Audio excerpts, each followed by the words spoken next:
Hello there and welcome to the Biddy Tarot podcast. As always, I am super excited to be here with you. And today I have a very special guest, one of our certified Biddy Tarot advisors, and that is Monica Vejar. And Monica, her tarot journey began in high school when she stumbled across a tarot deck in a gift shop, and she felt very intrigued but a little bit conflicted about whether to go ahead and start learning more about tarot. But over time, she started to learn more, and she started to use tarot in a way to use it for mental health and self-understanding. So we're going to hear a lot more about how Monica's using the tarot as a really powerful tool for mental health and well-being. And now, Monica is also reading professionally and participates in pop-up events and reads regularly at an art collective shop in Rancho Cucamonga. So Monica's goal is to help people realize that they already have the answers within them using tarot to amplify their voice. So I'm really excited to welcome on Monica. Hello, how are you doing today? Hi, I'm doing good. How are you? I am good. I'm good. It's a bit wet and rainy here. We're recording this in July, and that is our winter time here. And so I've got the heater on, I've got my jumper on, and you're probably boiling hot and sweating. Yes, absolutely. I'm not too far away from Palm Springs, so we're looking at triple digits, and I'm just waiting for winter to come. Yeah, I bet. Fantastic. Well, I'm so looking forward to our conversation today. And where I really want to begin is that first time that you discovered tarot, because I think it's such a cute story that you're in that gift shop, that tarot deck is like calling out to you. Tell me more about what happened there, and what happened next. Like what was tarot calling to you about?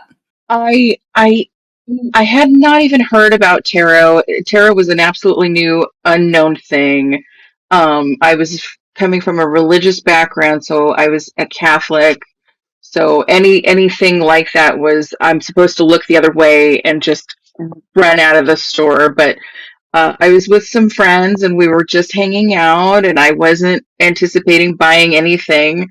There wasn't anything in the store that really called out to me. And then I turned the aisle, and right in front of me at the end of the aisle, right at eye level, was this one tarot deck.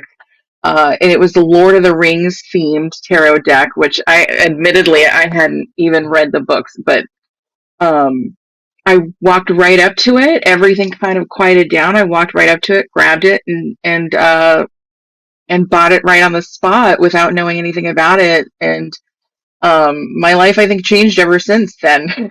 It opened a door. Yeah, it's amazing. And, what was that experience as you first, open that deck and you start using the cards, especially with having had a religious background that has told you that tarot is, I'm assuming tarot is evil and not to be touched. So what was that experience like for you as you started discovering tarot? Absolutely. I think there was a little bit of was kind of a rebellious aspect to it of like, well, I'm playing with something that, I shouldn't be kind of playing with. I'm kind of looking at it, but it's okay because I'm just using it as a game. I'm not taking it very seriously. It's another card game. It was no different than like Uno or, a regular deck of cards. And I started reading kind of for friends, and then I started kind of learning a little bit about it, and I realized that it was such a good way to see past things that weren't at the forefront of my mind. And so the more I used them, the more I realized that they were showing me something that I maybe knew in the back of my mind, but hadn't really heard it in it was a completely different perspective on situations that I hadn't even considered. Mm-hmm. And I guess that's, that's the seeing the unseen that we can experience with tarot. Again, like what was that experience like? Because sometimes we can see stuff and like, oh, look at this unknown strength I have. But then we can also see the shadows, right? And we go like, oh man, there's that, that fear that I've held on to for so long and have pushed away. did you explore a bit more of that light and shade with the tarot, and what did that feel like as you were sort of unpacking, who you really are underneath it all? Absolutely. I think, I was drawing from my experience again as from a religious background and really kind of fighting against what I was taught to believe and learning something completely brand new with an open mind and all of this bias that I had already cultural bias that I had already had. And I was a teenager and a young, in my 20s, and I'm looking at this and starting to go, like, I would have full on arguments with my cards. Like, I would pull them out and I go, well, that's not what I want to hear right now. And I would walk away, and then it would start to kind of sink in and go, oh God, okay, but that was a good point that they had. And it was different because I couldn't argue with anybody else. It's like arguing with a mirror. Like, you can't argue with that, really. It's a truth that you just have to kind of let it soak in. And I think that's the beautiful thing about it is it is a mirror. It is a reflection of yourself, and once you start to realize that it's a reflection of yourself, you have no choice but to really try and understand it on a deeper level. Mm, yes. Yeah. It's almost like you cannot hide as soon as it is shown to you, right? Um, yeah, and I'm Oh yeah. curious, that was kind of your first like taste of tarot. What led you to then doing something like the Biddy Tarot certification program and really honing your skills and developing your confidence and deepening your practice? What were the steps that really led you to that place? I think the more and more I started using the tarot cards, beyond just playing around with them, like, I would sit with friends and go, okay, ask me a random question and let's see what happens. It's we get this idea that in the movies it's going to be some grand revelation, or some, you have a father you didn't know existed. And it does kind of reveal things, but not anything to like a cinematic level. But I think in a way it's so subtle that it actually makes such a much bigger impact on you that, well, that is right. That is something that I'm struggling with. And so it really, I started doing it for myself in that way. I started doing it for friends, and I really felt that insecurity of, but I don't know what I'm doing. I don't know if there's some sort of class, or if I'm pulling the cards the right way, or if I'm reading this the right way. And I would sit there with the cards and the little book, and had started kind of understanding the cards a little bit, but that book was my security blanket. And I was like, I need to learn to kind of let it go. Like, I need to have more confidence in myself. So I looked it up. I found your program. I'm a researcher, so I was looking at reviews and, what the program involved. And um I went, this is comprehensive. It really kind of checks a lot of boxes and then some, and it was worth trying out, and my confidence just through the roof. I realized that there's no wrong way to read tarot, but you can hold yourself back from listening to your intuition. So it was fantastic.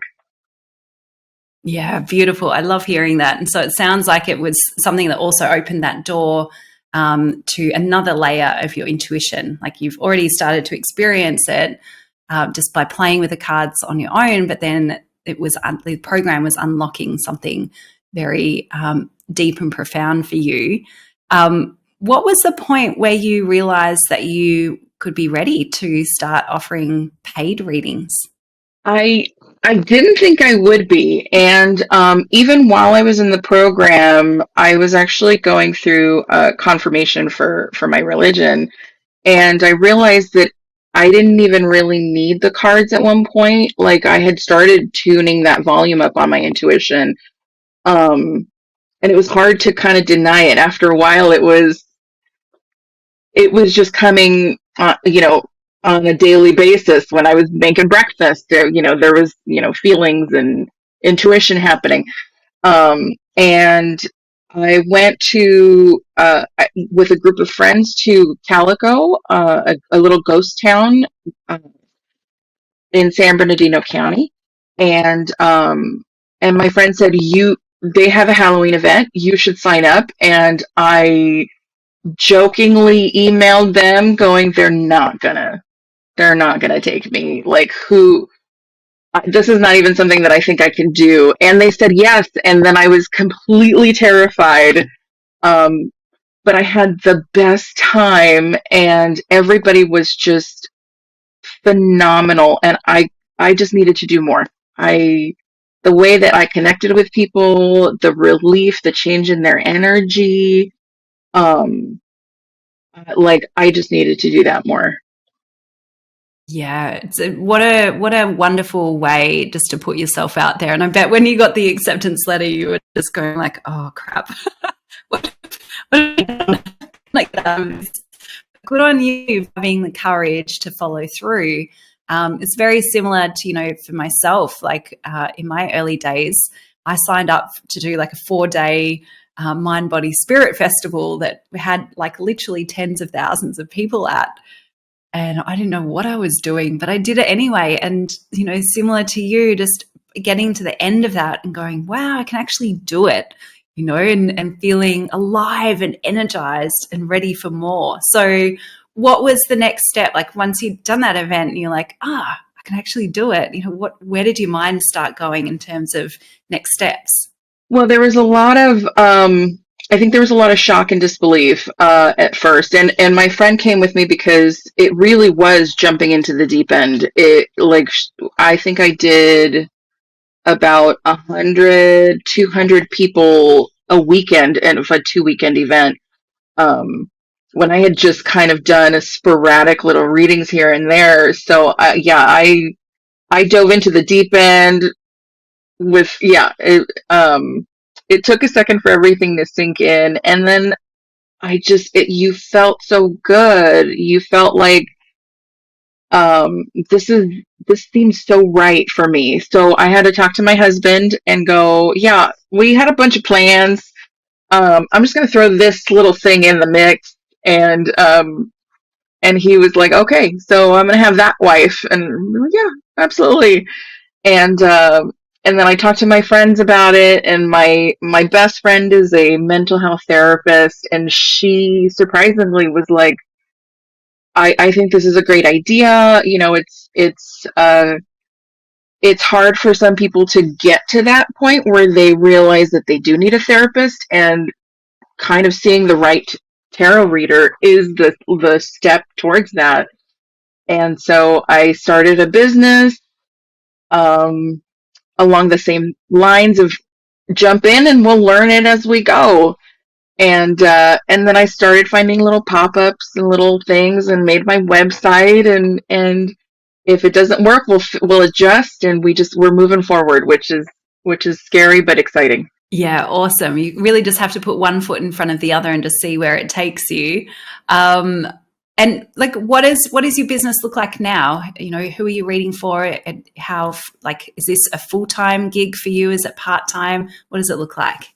It's definitely part-time for now. But the sky's the limit, really. I've entered this phase of my life where instead of trying to have control of everything, I'm just letting go and seeing kind of where life takes me. So I ended up in a store, in Rancho Cucamonga, of artists, amazing people, creatives, um, and we all need kind of validation. We all need to check in with ourselves all the time. We're so go, go, go that it's in the middle of a mall. So people are just walking by, and then they stop in and go, wow, I didn't know that's what I needed. And so I do that. I do online, and my best friend, the mental health therapist, and I are um, thinking about maybe starting a podcast of just things things to look at when you're in social media, like what to take into consideration for your mental health, exercises to do, how to expand your toolbox of mental health tools that includes spiritual and physical and mental things that we all just need to know how to breathe better. We all need to know how to ask ourselves that question. I think that's been one of my favorite things about learning tarot is you learn how to ask yourself better questions than what just happened. So Yeah, it's yeah. And we it's know, growing, like, and we'll see how powerful. it develops. Yes, yes, beautiful. And powerful questions create powerful answers, really. It's the quality of what we're asking will give us the quality of what we're receiving. I'm curious, like in your tarot practice with your clients, is there like what's kind of unique to the way that you read that, supports people with that deeper self understanding and mental health support? And what looks different in the way that you read tarot? I think one thing that really kind of surprises the people that I read is I'm not sitting there just speaking to them. It's really, I go, hey, this is the first time you're going to learn to read tarot. We're going to do it because we're going to do it together. And I explicitly say, if there's anything that you see or feel, hear, whatever, please stop me and let's have a conversation, because you're the expert on you. And I'm just a mirror to reflect back what you need to hear. And so we talk about it. I listen a lot more than I speak. And then at the end, usually I go, all right, well, what's the takeaway? What are you going to do once you leave this table? Because we can sit here and have a talk and it's amazing. But the moment you step away, you're going to go right back to, what you're doing. And so I want to leave some sort of lasting effect of what is the action that we're taking from this. Yeah, that's really powerful. I'm curious too, then, how do people respond? Because I know oftentimes people go in for a tarot reading, they've seen the stuff on the movies, and they think that they're just going to be told their future. And then, you say, oh, well, I'm probably going to be listening more than I am talking. So what's the response, and how do you navigate people's different expectations of a tarot reading? It was a little bit of a journey to kind of find it, but at that festival, I had to find it real quick. And I realized a lot of people came in very tense, and I would tell them, look, I'm actually not going to tell you your future. I'm going to check in with where you are right now, right? Because you can create the future that you want. So what you're actually getting here is like a little bit of a GPS. Like you have to put in that first address of where you are so that you can figure out where you want to go. So let's look at where you are right now, and then people kind of relax, because I think there is the pressure of some great revelation of the future is going to be looming over them, and that's kind of gone. And then I also tell them that, a lot of times I would tell people, like, by the way, have you ever had a reading before? Everybody's going to be a little bit different. And if they do tell me that they have some reservations from religion, I go, so did I. Do you want to talk about that first? And it just kind of, oh my God, okay, oh wow. And you just feel them release that stress.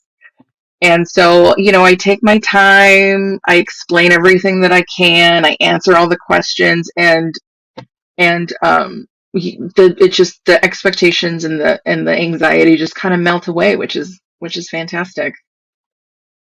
Yeah, I love it. And so simple and precise in, how you describe it and set up that container for your clients. I love it. I'm curious, like now that you are like practicing professionally and, you've really put yourself into some big situations with a lot of people, how did your training in the Biddy Tarot certification program help you to be ready for those types of opportunities? Oh my gosh. I don't think I could have really done the festival without the Biddy Tarot system.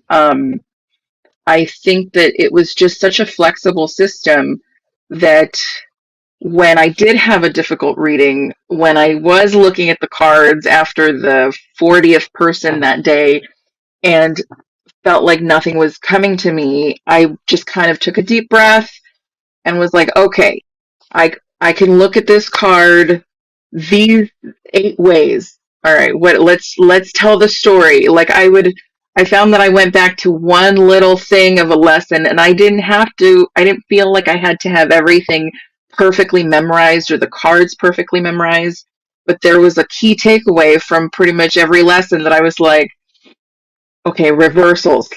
Let's look at this closer. Like, and and I was able to apply different things at different time, and then I would go, does that make any sense?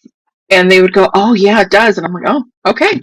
All right, cool. Yeah, that's awesome. It really sounds like it's giving you that confidence and just, yeah, a system, something that you know that you can like go back to if you ever get blank, like go blank in a reading or need a little bit of extra help. Just having that, you know, background and support and again, system can be really helpful. So that's awesome. Something that you've touched on throughout our conversation is, you know, this again, this kind of inner conflict with your religious background. I'd love to dive a little bit deeper into this because I know we have in our community a number of people who have either left a particular religion and have been really drawn into tarot and more spirituality, or some have even found a way to harmonize and blend their religious connection and their connection with tarot.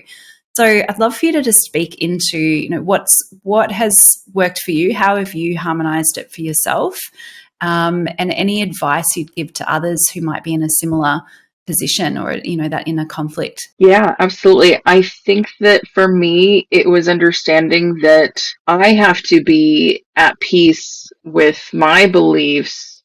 Otherwise, that's kind of going to show through a little bit. So I know at the very beginning when I was taking the course and when I was going through these confirmation classes, I started becoming very nervous about it again. And it was in the confirmation class that they did a video, um, and they were like, God's talking to you all the time. He leaves little post-its all over the place. Don't you hear him? Don't you hear the messages that he's is okay, I'm picking up the post-its. I see what you're saying. Um, so I don't always put it out there 100%. I don't go, I'm the Catholic tarot reader.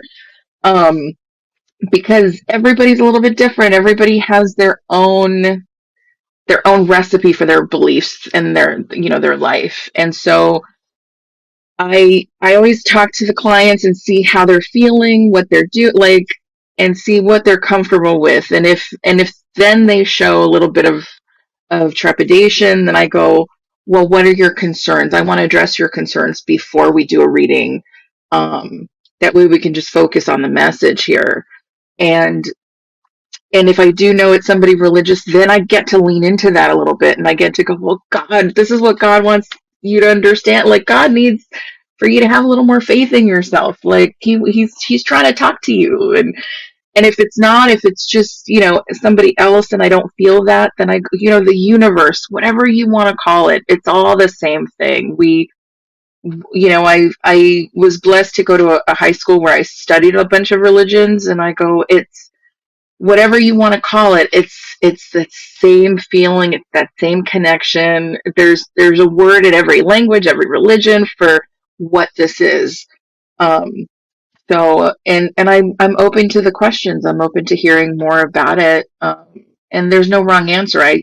A lot of times when people ask me about spirituality and if it's God or this and that, I go, some people believe this and some people believe that. What do you believe? What do you want to believe? So I leave it to them. Yeah, I think that's so important to just feel into what feels right for you, because I think that actually is where a lot of the conflict comes from, is feeling like the group is saying that this is wrong, and therefore for me to be a member of that group, I must also say that this is wrong. but then knowing that there's something deep inside of you that's going, no, there's another way, or that, it feels like it's something different. And so having that connection point with self, which is always in communion with source and with other, right? I think that's really important and great advice. And I'm so happy too that you've been able to find a way that does really blend and harmonize what you know to be true through your religious background, but also what you know to be true through your intuitive tarot work as well, and that you can bring that unique blend to your clients. I'm so curious, like if we were to be chatting in a year's time, what do you think your business and life would look like, particularly around tarot? What are some of your dreams and your aspirations? I think to start off, I'm doing so much better with that imposter syndrome, if we want to identify it that way, that nervousness, the lack of confidence.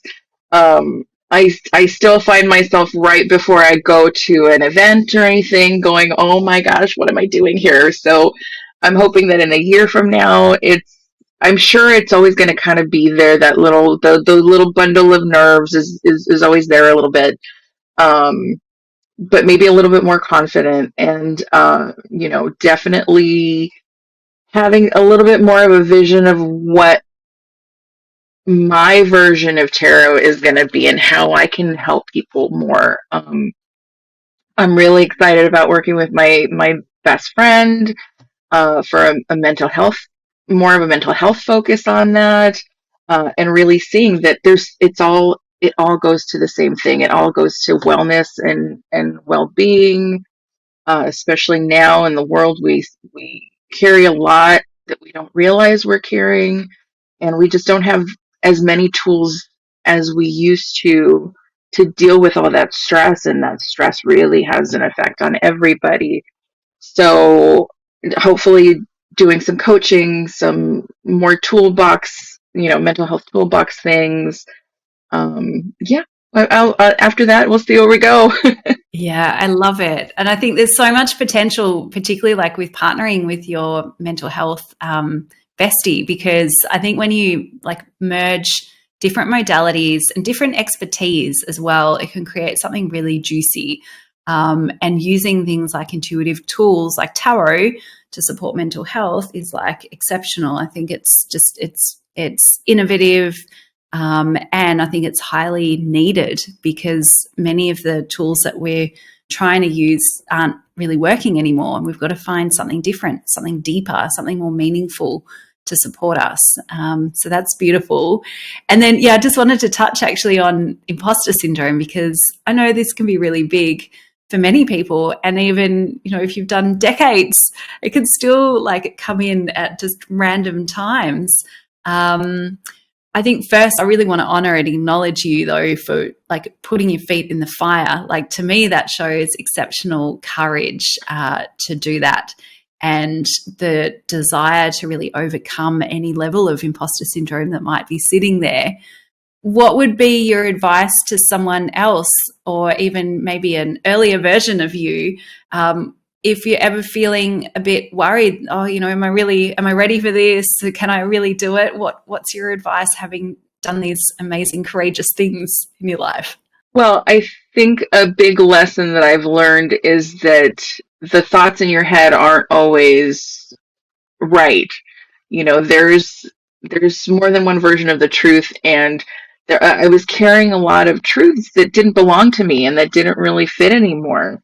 And I had to really stop and go, wait, hold on, what is this? What is this idea that I can't do this? Or what is this idea that, I don't deserve this, or anything like that. I go, where is that coming from? Do I actually believe that? Where did that come from originally? Was that something that I created, or that somebody made me feel once and now just doesn't ring true anymore? I don't believe that. And if it didn't work anymore, then how am I going to adjust it to what I need to do right now? And a lot of that fear the fear never went away, but now I wasn't holding myself back anymore, which is really kind of liberating, of kind of letting go and just whatever happens, we'll figure it out. We've survived everything that we've come across to this point.